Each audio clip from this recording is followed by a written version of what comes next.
you put your kid into the Chinese college educational system, or would you put him into a U.S. school? Partying versus like study hard? Yeah. Maybe the Chinese college is okay, but I think they miss out on a lot here. I have a joke. Want to hear my joke? Johnny's 5 years old. Johnny, come out and play. Cow in 11 years, man. No time to play.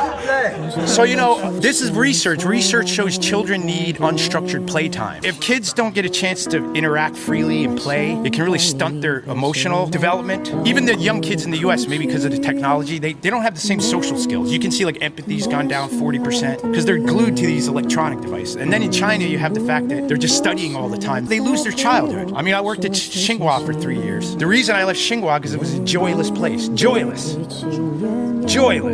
I walk in there, hi. Usually not one student would say hi back. It was like walking into a funeral every day. I was like, who died?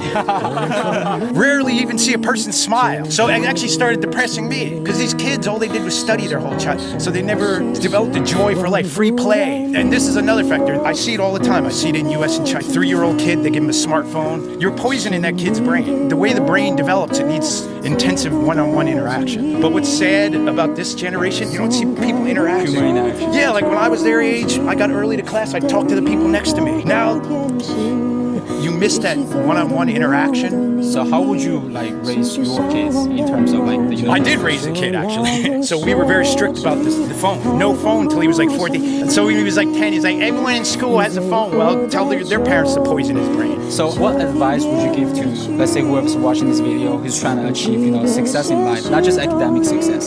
Social skills. Number one predictor of success is social skills. IQ is usually 12 to 25%. And these students compete for grades, but they're not competing at the biggest variable at all. Put the phone down once in a while, meet people face to face, practice your social skills. When it's safe and appropriate, talk to strangers. Because if you have stranger anxiety, when you go to something like a job interview, you're going to be terrified. So that's my advice, man. Socialize, gain social skills, get confidence, speaking in front of groups. If you see someone like this, volunteer, man. The more you speak publicly, the easier it gets. Right, public speaking's a huge skill. I'm gonna subscribe to your channel. Are you in YouTube too, bro? Yeah. Now you just inspire everybody to come interview. All right, you're the man. I'll subscribe to your YouTube channel. Thanks for the interview. Would you put your kid